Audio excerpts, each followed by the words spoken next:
Hey guys, today I'm taking a look at the new Target exclusive gold label, Impulse. Let's get a better look at that packaging, shall we?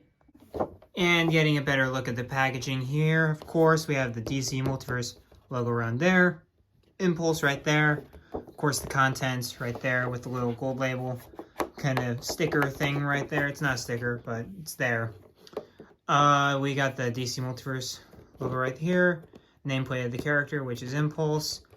And then we have the QR code down here, which gives you some reference pages for this figure from the helpful DC Universe app. All of the comic archives, all the way back to 1938 around there. So very cool stuff. And then of course we have Impulse from Flash War, it looks like. Picture of Bart right there. And of course an ad for DC Universe right there. And then of course we have the McFarlane Toys social medias right there. We of course follow them at Facebook, Twitter, and Instagram right there. Then up top we have DC Multiverse, Impulse, Flash War. The sticker they're putting on all these figures now, I don't know why. It's ruining the look of the packaging. And then of course we have the McFarlane Toys logo down there. Window up from above and then down. Here we of course have the flash legalese right there. And of course we have the barcode for you barcode hunters. I know you. I see you. I see you. But yeah guys, let's get this dude out of the packaging. Alright guys, so here we are back again with Impulse out of the packaging. And before we take a look at Impulse himself and all of his Speed Force accessories right there, we're of course going to take a look at the rest of the stuff the figures come with, which of course, you know what time it is.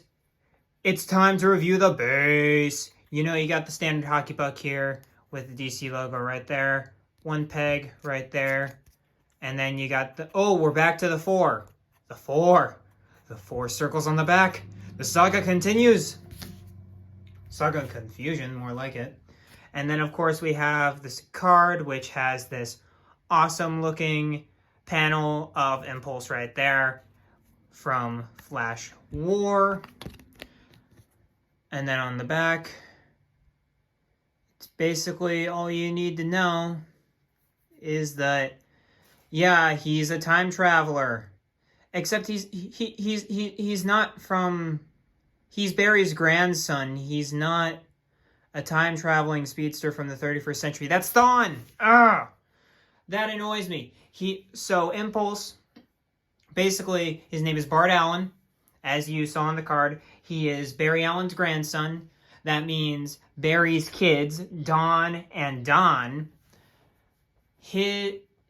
Assumingly, Don is his dad.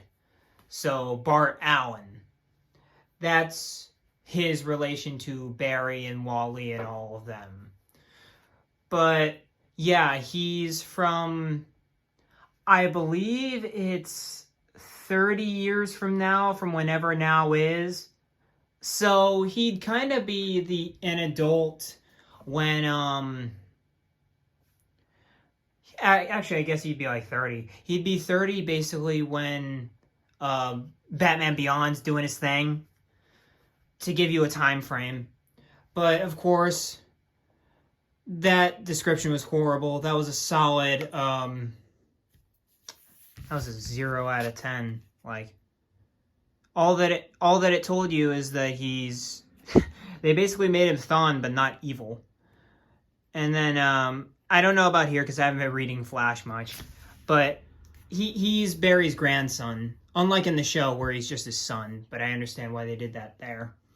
But yeah, he comes with 4 speedster effects pieces, which honestly I think look really good. I think they look really cool. I wish they would have gone with more of the Jay Garrick ones, which were more of the traditional stuff you'd see on like Injustice Flash and stuff like that. More standard speed effects. But I like these because of how small they are, and you can really pose them with them like crackling off of him, instead of have him like in a running pose. Like he doesn't need to be in a running pose with how short these effects are. You could totally just have him like beaming up, and that's probably what I'm going to do. But yeah, he has this one for his arms, because obviously the smaller ones are for the arms and the larger ones are for the legs. But he has this one. Looks pretty good there. And then he has a slightly longer one there, which clips on very nice. This one does not. There are two on here that don't clip on with the shit, and there are two that are actually pretty decent. Ironically, one per set of appendages, because these two are the good pieces, and these two are the not so good pieces right there. But here's a look at the final one there. But yeah, great, good effects pieces. So, just from looking at him in the packaging, even before I got him out, I figured he was the John Kent mold. And I was proven right, because as you can see down here, it's the little sculpted features that are on characters like Gold Label Beast Boy and Nightwing and stuff like that. So he is indeed the John Kent mold. With that said, I think this is the best use of that mold so far, at least in my collection that I have picked up. Because, first of all, they do enough to cover it up where it's not too badly in hand. And also, the paint's clean. And the proportions are good, because he's largely proportionate straight up and down, instead of whatever jacked up scenario Beast Boy was in. But and one thing I'd like to report is that they listened to us on the goggles being translucent. We've been pandering that for a while, ever since Booster Gold and Blue Beetle. So that's nice that they finally fixed that issue right there. We actually have translucent plastic for goggles. That's nice. But overall, I like the head. It services Bart well. It has nice flowing hair. Very pointy head, very prickly. Doesn't do a lot for the so you got to be careful moving it around. I'd recommend either getting it from the sides or just taking the pain. Either way. That hurts. Yeah, especially back here. Especially back here, you can see all those pointy things right there. But yeah, overall, the paint, at least on my figure, looks pretty clean. The lines look pretty good. My only problem is when they're displaying the characters in the packaging, they get a little bow-legged, as you see right here. So you always got to display him kind of like that, like he's kind of like he has to let some air in, if you know what I mean. But outside of that, I think the outside of that, these work pretty well. The paint's pretty good for the most part. And I mean, it's not a hard figure to mess up either. It's literally just a singular line with some jagged points down. So it's not the hardest part to fuck up. But, oh, that annoys me. Hate it. Hate it. You put it on the foot. That's the rule. You put it on the foot. You don't put the legalese on somewhere where you can actually notice it. That limits posability for whatever you're trying to do with your like ACBA or whatever, because it'll pull you out, because legalese. No, you put the legalese on the boot. Stuff like that annoys me. It doesn't detract my love for the figure though, but it still annoys me. And then you of course have the common issue of his neck being red, while there's obviously a sculpted piece for, you know, his neck's obviously not supposed to be red. It's supposed to be a skin color, but you know, is what it is. It's a reuse of a mold. Not gonna dog him too much, especially since head's good. But let's get in the articulation. I've talked enough about the reuse of the mold, so of course ball jointed head. You know the deal.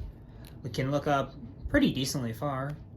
Look down about that much farther. He can rotate full 360 and of course pivot like so. He has very good armpits right there. I really like the armpit use on this guy. He can hinge out that far, rotate all the way around. He has bicep swivel, double jointed elbows, and then we of course have hinged wrists, which of course you can go back and forth like that. You rotate the actual hand, and he can do the roll of the dice hinge. My favorite part of these figures. I absolutely love this joint, and I can't get enough of it. The only thing that kind of annoys me though is that these bits don't feed directly into it. You see that white there too. That's bothersome. But again, nitpicks. His abs are very good. You do get a little white there, but it's not that big of a problem realistically, because you're not going to be posing Impulse like that unless if he's like doing a thing where he's if you're doing a thing where like he's dodging bullets or something. You can't really do that with this figure, but it is what it is. But yeah, a lot of range there. He can crunch pretty far. He can crunch pretty far and move insanely far back. And the best part is that if you do decide to switch it around to get more range out of that ab crunch right there, it doesn't look horrible because it's the same design backwards and forwards. So keep that in mind if you really want to get more range on him. I don't like doing that personally, but if you're the guy who wants to get the maximum range possible, you can. But there's standard McFarlane legs in there. Nice ratchets. You can move that far forward, move that far back. He has very good thigh pivot right there. He has double jointed elbows. No paints in the hinges, but at this point, I'm letting it pass. It's painted on the other side. I consider that kind of more of a win than the actual insides of the hinges. And then of course we have the ankles, which if you grab the actual joint, you can rotate. He can hinge up and down.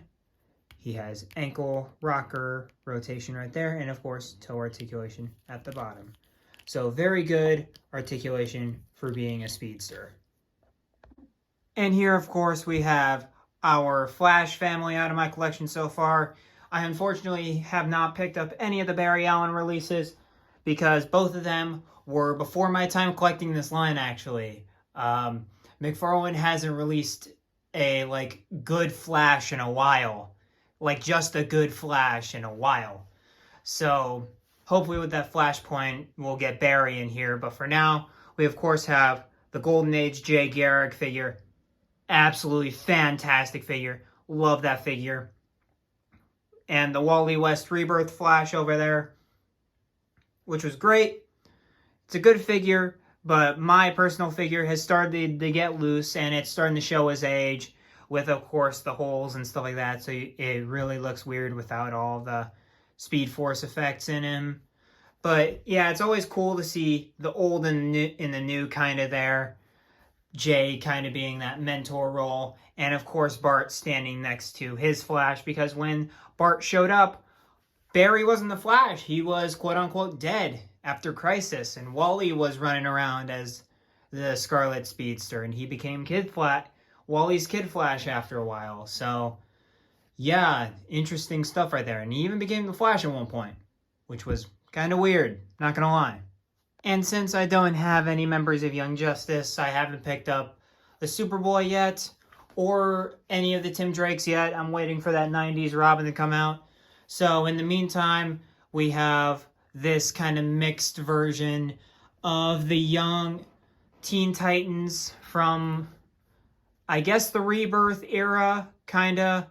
Because I know Bart's not a member of that team, but like Jackson is. Beast Boy and Raven are too, along with Starfire and Damian.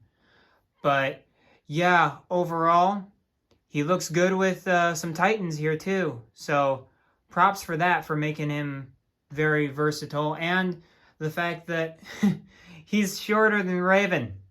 That's hilarious. They're really getting good on the scale with these teenage figures. And here we are with all of the figures so far that I know of anyway that have the John Kent mold. Ironically, I don't have the John Kent because I was hopefully waiting for a John Kent with the cape. But I guess that's not going to be the case, unfortunately, because that design with John Kent with the cape was really cool. The one they did for Superman Son of Kal-El and Dark Crisis and stuff like that. I really like that design. But yeah, we of course have Beast Boy, Impulse, and the Titans, Bathwave, Nightwing. But, I mean, I like the sculpt, but I'd prefer if they got stuff that made it John Kent off, like those bracers at the bottom of the legs. Those need to go. But besides that, it's a great buck to reuse. Same with the Booster Gold and Blue Beetle buck. But yeah, get rid of the stuff on the bottom and you'll be golden. I don't get why they don't do that. But yeah, guys, that'll do it for this review. Overall, I like the figure. First of all, when I buy figures, I normally like the characters I'm buying. So yeah, I like the character, but there's nothing that's really saying, wow, this is a great figure, you know? It's just, you know, a plain body with a decent head sculpt. I really liked I always like it when cowls have poking out hair. It always gives an extra personality to the character. So I like that, but besides that, it's very much just a streamlined kind of figure with some cool Speed Force effects, of course, so that bumps it up a little. I'll give this, I'll give it a 7.5. 7.5. It's good. It's better than average. I'll say that. It's better than average. But I wouldn't say it's amazing. I wouldn't say that it's a must-buy just because it looks cool. You're only going to really get this if you're a huge fan of sidekicks. So, there's that. Would I recommend this figure? Yes. I love the sidekick. I love the Titans, Young Justice, all of them. I love those characters. So, of course, I'd recommend it. But if you're one, again, to just stick with, you know, the Leaguers and the Legion of Doom, this is a skip. But with that said, that's the end of this review. Like, comment, subscribe, all that good stuff. Tell me what you think about the figure after the video. And as always, be kind and courteous one another. And as always, guys, keep collecting, and I'll see you in the next video. Peace.